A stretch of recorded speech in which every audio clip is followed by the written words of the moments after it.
that's the trouble. That's you learning how to shift. This car sounded great on the track, by the way, too. Right. All right, so this is easy enough. I start in the back. And why did you start in the back? Because I didn't qualify in the morning. I think we were having omelets. Right, we're having omelets. Here's my third gear problem. Second into first, fifth. All right, so I'm in the back. So when that happens, do you get frustrated and raise your fist, or do you do that? I hope nobody noticed. I get pissed off, and it just all right. So I'm in the back. Look at that BMW. BMW's gorgeous, nice. and the car's running good, and everything's fine except for the whole second to third situation. And that BMW, like I said, it's beautiful, and it's being driven by a guy who's, I think, kind of a novice. So you never know. You want to stay away from those guys a little bit, as you don't know if they're going to do something a little bit stupid or not. And I figured out I could pass that guy. The problem was I was having shifting issues. And it gets fun when the big boys start coming around. Now, they start in the front, obviously, and they're already half a lap ahead of me right now. Yeah, at lap 6, we start seeing them all go by. Yeah, which is funny because I was talking to Dave, one of the other guys who drives the Z, and I said, well, according to my calculations, these guys are like 22, 25 seconds a lap faster than us, so that means I'm very close to BMW. You almost owned it. Lap 6, they're going to start passing us. Now, here's me down in a second. Then I'm going to miss my shift here.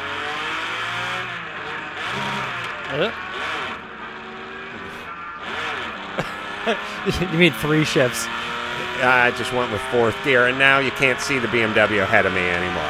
I was running into him. That's what missing a shift is. I was literally going to hit him going into that turn, and then you look up and you can't see him anymore. That's what... Now here goes second to third again. All right, so what I'm doing now is I'm going, all right, I'm way behind, and second to third sucks, and I'm just going to take it easy on second to third and see if I can start picking off some of these guys. But as I told Les... If not for the first 2 or 3 laps where that whole second to third trauma was hitting me, maybe we could have had a decent run here. Well, I felt like it still was a decent run. Now, this whole group is packed with some really fast cars. There's a good mix of cars.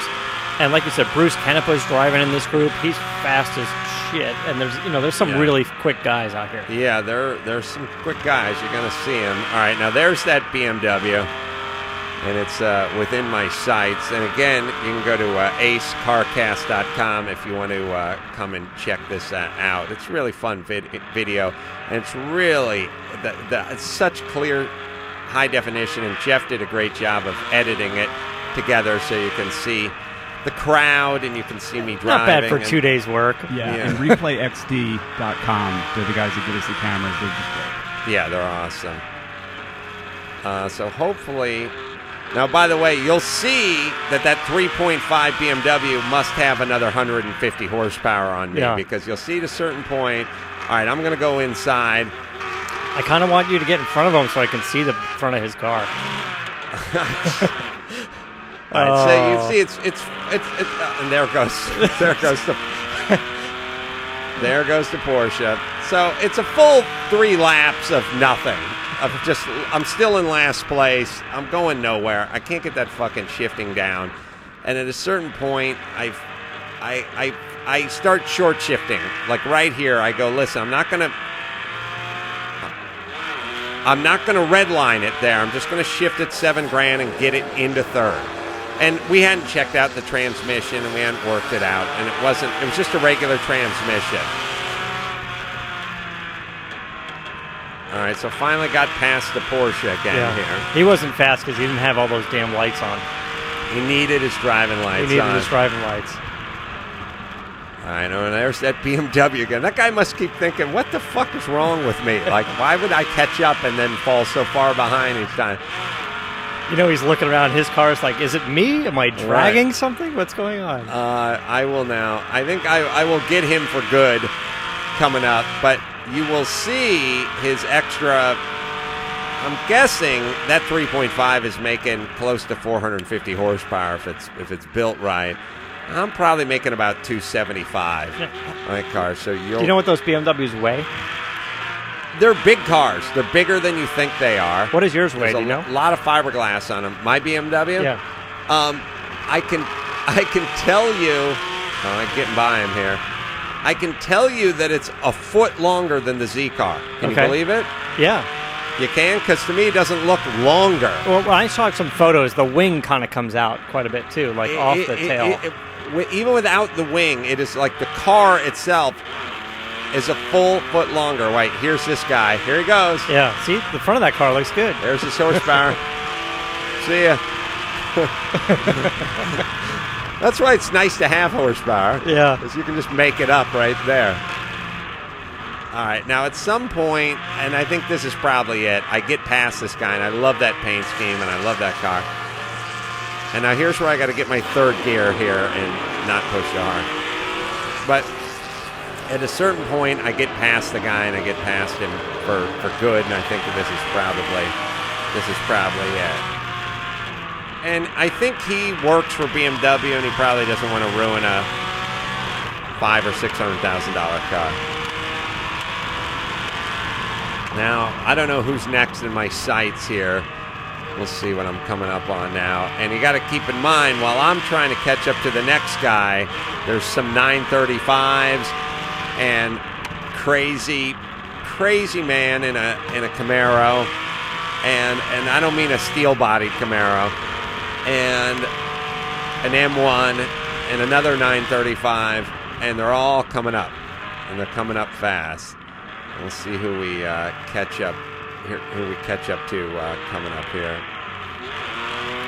All right, Jeff. Maybe we'll fast forward a little. Well, fuck it. I don't know. See what I'm getting up to up here. Yeah, this car sounded good, right? Yeah, you know, the Camaro that was out there was this big blue. I don't want to say like 81, 82 type Camaro. And it sounded so different. You guys are out there with these cars that are these 6-cylinders. They're so high-winding cars. It's almost like watching a bunch of 2-stroke motorcycle engines. And when the Camaro comes by, he sounds like a 4-stroke. He's just low and deep and making a hell of a lot of noise going around the turns. It was fun to see him from up in the stands. And by stands, I mean the cushy Rolex. Yeah, here comes 935, number 1. Now, this guy's number 12. He didn't get off. Who got off the track? Was that this guy? No. It was. We saw a Javelin. Who totaled his car? What's the white 935 that went into the wall? Yeah, I'll tell you what wall he went into. There was a Porsche that hit the wall, and there was like a Javelin that went off the straight. He went into the wall right to the right there. Now here comes Bruce Canepa. I'm waving him by, and he says thank you. And there's at 130. Yes, he's doing 130 as he enters that corner. And you can see him just pulling away going up the hill. And here comes the Decon, what I like to call the Decon Boss Mustang. Yes, this is the one that we kept talking about, and I couldn't find it in the paddocks to shoot pictures of it. Yeah, it's just a full fiberglass body, tube frame, whatever, wide, super wide body. I mean, yeah. So he's chasing those guys, and now he's coming up. And by the way, when those guys are coming up on you, you hear them, like you feel them coming up on you. The Porsche that went into the wall was number 41. Number 41 was the white Porsche that went into the wall. He went in like last lap or something, so it was last really or second to last lap. But those guys, the big boys, were putting on a little bit of a race. That's for damn sure. Here you are. You're behind this yellow Camaro, but this isn't the one that we were talking about. You'll see the blue one that makes all this goddamn noise. This is a steel-bodied Camaro. This is like a normal. It's like a normal Camaro. Yeah, the blue one was the Scaremaro, and you see me coming up on the regular Camaro, which was kind of like an IROC-C, and then coming up on a orange coming up on an orange Porsche, by the way. And again, you can see that the weather is absolutely stunning. Yeah. The track is stunning. The bleachers are pretty full. And here comes someone passing me again. Here comes the pink and white 935. I'm gonna send him inside, I think. All right, here he comes. Now look at that! Look at those turbos kick in. Even in pink, that car looks mean. Yes. Now, he unfortunately had to slide in right behind this guy, and now he's going to just fucking... Now, we're going 100 miles an hour. Yeah, he's blowing by him like he's standing still. Right. I don't know what those 935s with the twin turbos are making, but I guarantee Bruce Canepa's got to have 800 horsepower if he's got 1 horsepower, right? I would think so, because he ran so fast. And those things are just tweaked. And the other Porsche that he was going against was, I think, a car that he set up for a client, and those two guys are really going at it. Yeah, and, I mean, maybe it's got 700 horsepower, I don't know, but the car's light, it's got huge tires, and it's set up. I mean, and also, at those speeds, the downforce and the ground effects and everything, just pushing that thing down. I think the M1's got to be coming up pretty soon. Yeah, we haven't seen it yet, but it is a cool-looking car. And you'll see when it misses me where the camera is. Like, people think, oh, is the camera closer? Does it make it look closer? No, the camera makes things look further away than it actually is. So when something looks like it was 2 feet away, it was 1 foot away. Yeah, when you can read the name on an emblem, that's close. All right, here comes all these Porsches behind you. Here comes. Some of them, they're so close that you can actually hear their cars on these cameras. Oh yeah. Here's the M1. Here comes the M1. That thing's mean looking. Check that thing out. Going inside. Oh, there's that big Camero we're talking about right behind him. That big blue. Now listen. Look at the M1 guy. Like, first off, thanks, buddy. And then Camero guy's like, I'm going to stuff myself inside. And thank God I pulled all those rocks out of my car. Because I just got dusted. That looks like a little bit of dirt, but it's a lot. And by the way, I run air filters. I don't want to run air filters, but I'm like, I'm probably going to stay on the track, so what do I need an air filter for? That's why I need an air filter. Someone's going to take a bucket of sand and throw it at my car hood. Now, I don't know if that guy got black flagged or I didn't see a flag. Somebody said somebody told him to get off the track or something.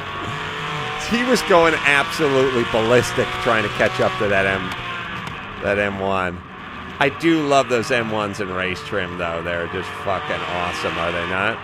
They are, and it sounded great. I know we keep saying that, but yeah, there's that naturally aspirated straight six with the crazy header. You ever see the M1 header on that M1 and the fuel injection and twin cams? It's just fucking gorgeous. Now here's where I think I get a little bit loose. There's my little shifting problems there. You'll see me getting a little loose going around this right-hander here. It's fine. It's fine. Saved it. You weren't surrounded by $4 million of cars.